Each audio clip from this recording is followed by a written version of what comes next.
The story begins with a woman named Drasa, who has been inside a cave for the past 10 days, waiting to take a sniper shot at the airport. After successfully taking the shot, she retrieves the bullet shell and keeps it with her.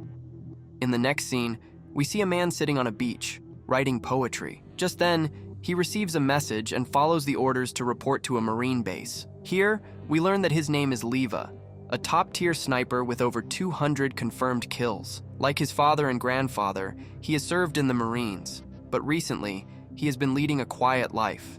A woman at the base offers him a highly dangerous mission, one that requires him to stay in a remote location for an entire year.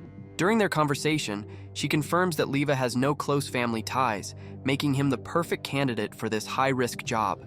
Meanwhile, Drasa visits her mother's grave with her father. She hands him the bullet shell, believing that by doing so, she is passing on the guilt she carries. She then informs him that she is about to leave for a new mission and will return after a year. Her father, who is battling cancer, tells her that he might not be alive when she comes back.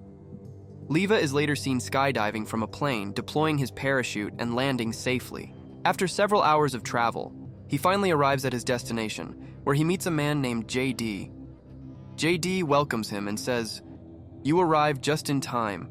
I've been here for an entire year, and now it's my turn to leave." JD offers to show Leva around and explains that he will have all the necessary supplies to survive for the next year. When Leva inquires about a tower visible in the distance, JD tells him that someone else will be stationed there for a year as well. However, he advises Leva not to concern himself with whoever is occupying that post. "You only need to focus on your job." Leva then asks, "What's down in the Gorge?" JD explains that the place is called the Gate to Hell, and it is home to numerous terrifying creatures known as Hollow Men, beings that are nothing but empty shells. He warns Leva that he must report his findings to the company daily, and if he ever spots one of these creatures, he must shoot on sight without hesitation. The existence of this place is a closely guarded secret, and no one outside their circle knows about it. After briefing Leva, JD prepares to leave the next morning. A helicopter arrives to extract him, but as it flies away, JD is suddenly shot and killed mid-air.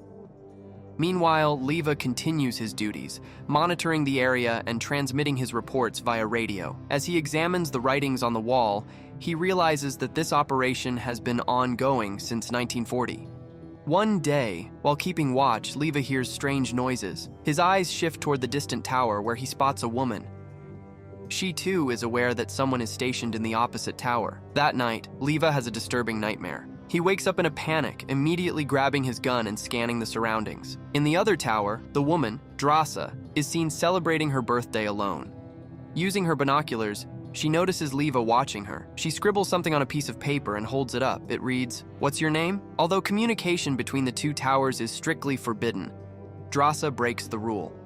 Leva, after a brief hesitation, responds. They introduce themselves from a distance, and for the first time, they feel a sense of connection in their isolated world. Drasa plays a song and starts dancing, inviting Leva to join her. Leva chuckles and replies, "I'm a terrible dancer." Drasa playfully tries to provoke Leva by shooting and breaking his glass. In response, Leva smashes her wine bottle with his own shot. What starts as a playful rivalry soon turns into an enjoyable moment, both of them laughing at their antics. Suddenly, Drasa says, "Look down." Leva glances below and is shocked to see a horde of creatures slowly advancing toward them. These monsters are grotesque hybrids, half human, half demon. Without wasting a second, Leva starts taking them down with precise shots. A massive explosion erupts below, wiping out several creatures, but some continue to climb toward them. Realizing the danger, Drasa joins the fight. She grabs her machine gun and unleashes a barrage of bullets, mowing down the monsters. Just then,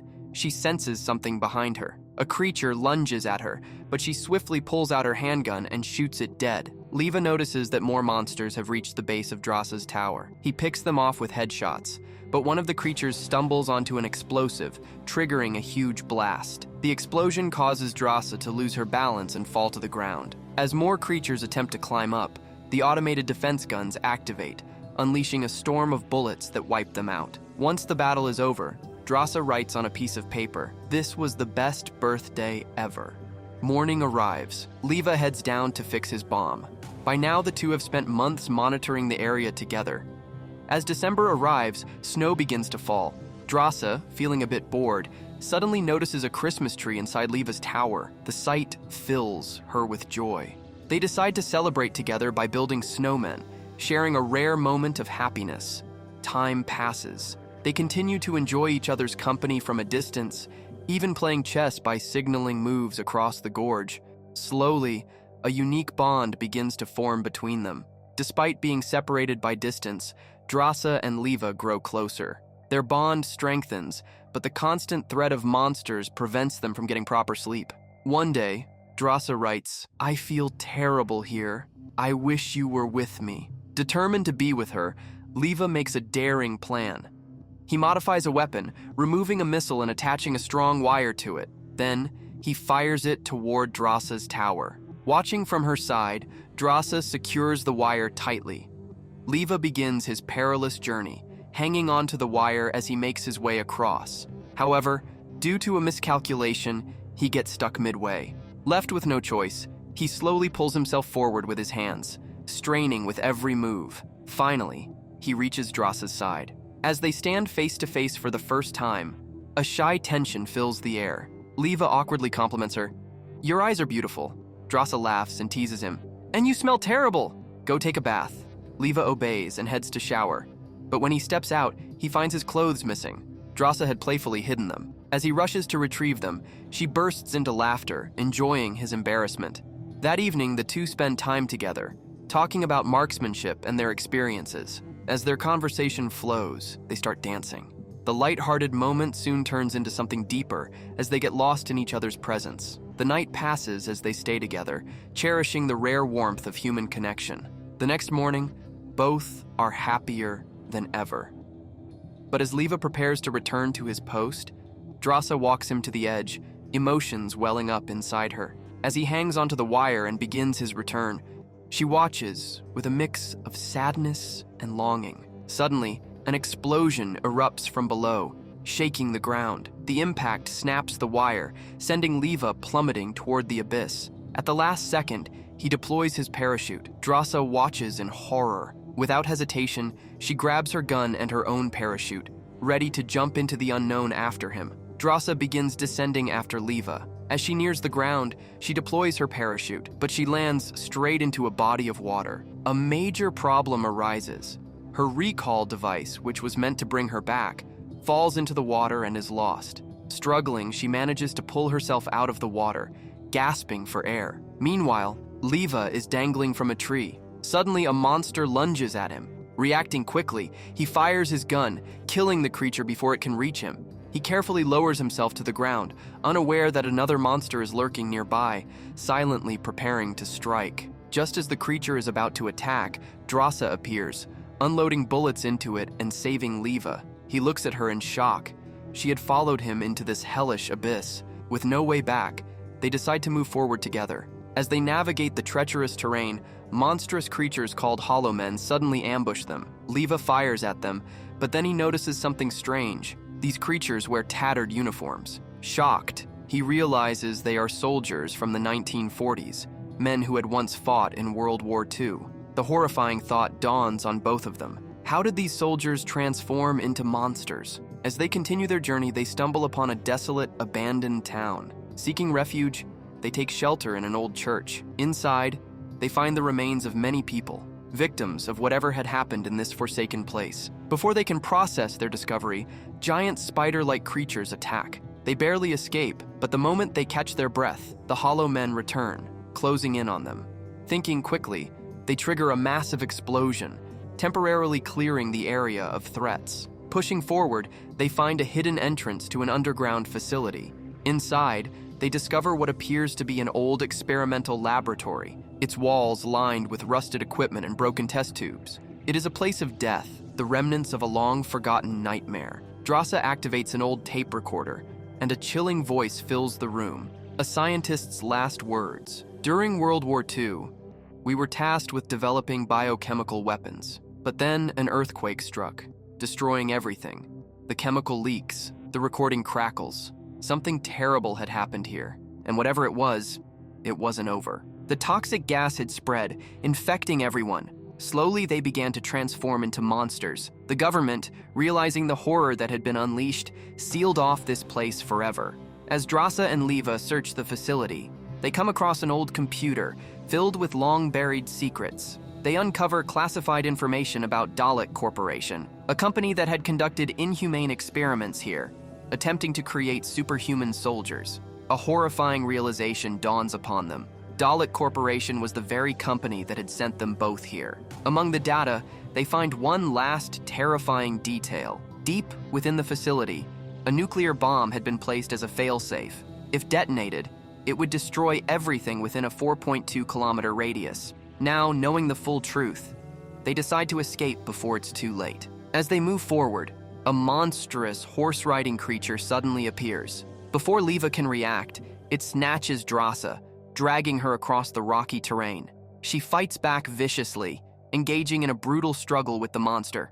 Just as it prepares to strike the final blow, Leva arrives. One precise shot, and the creature collapses, lifeless. Drasa, breathing heavily, looks up at Leva, relief washing over her face. But their ordeal is far from over. As they push forward, they stumble upon an entire horde of monsters, lurking in the shadows. Trying to remain unnoticed, they move cautiously, but one of the creatures spots Drasa. The monsters charge toward her. Leva doesn't hesitate. He swiftly attacks using a specialized napalm pack to ignite a massive fire. The flames consume the creatures, their shrieks echoing through the ruins.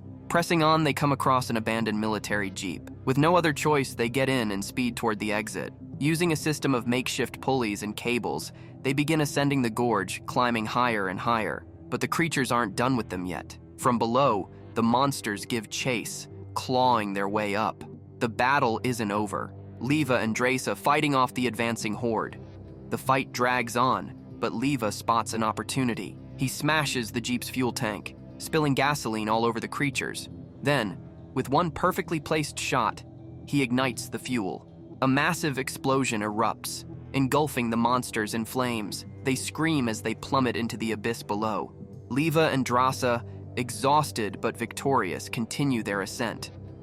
To secure their escape, they cut the jeep's winch wire, sending it plummeting into the abyss below. Finally, they reach the safety of their tower. Now that they know the horrifying truth about what lies beneath, both of them realize they need to escape. That night, they make their plan. As dawn breaks, Leva takes a deep breath and looks at Drasa. With everything they've been through, there's no doubt left in his mind. He finally confesses his feelings. He proposes to her. Drasa, overwhelmed with emotion, can only stare at him before nodding. But the moment of peace doesn't last. Their boss has discovered that they now know the truth. She wastes no time, dispatching helicopters, soldiers, and drones to eliminate them before they can expose the secret. As the drones close in, Leva and Drasa take position, snipers in hand. One by one, they shoot the machines out of the sky. Then, Bot and her forces arrive. But Leva had anticipated this. The entire area is rigged with explosives. From his vantage point, he takes aim. One perfectly timed sniper shot, and the first bomb detonates. Then another, and another. A chain reaction of explosions engulfs the battlefield. The truth is about to be revealed to the world. But then, a warning alarm blares. The nuclear bomb in the underground facility has been activated. In just 2 minutes, a nuclear explosion will wipe everything out. Bot panics, rushing to her helicopter, trying to flee, but it's too late. Leva and Drasa sprint, desperately trying to get at least 4.2 kilometers away before the blast. But time runs out. A cataclysmic explosion erupts, an inferno of fire and destruction. The ground trembles as the entire area is consumed in an apocalyptic blast, turning everything into a wasteland of ash. Bot and her entire squad, still aboard the helicopter, are caught in the explosion. They are obliterated. Leva, unable to escape in time, is thrown by the force of the blast. He crashes into a body of water below. Drasa, barely surviving the shockwave, waits in agony for 5 days, watching, hoping, praying that she hasn't been infected by the toxic radiation. Months pass. Now in France, Drasa lives a quiet life, working as a waitress. But then, she sees him, Leva alive. Their eyes meet across the cafe. She freezes, unable to believe it. But when he smiles, she knows it's real. Without hesitation, she rushes into his arms. They have been through hell. But now, at long last, they choose to live together.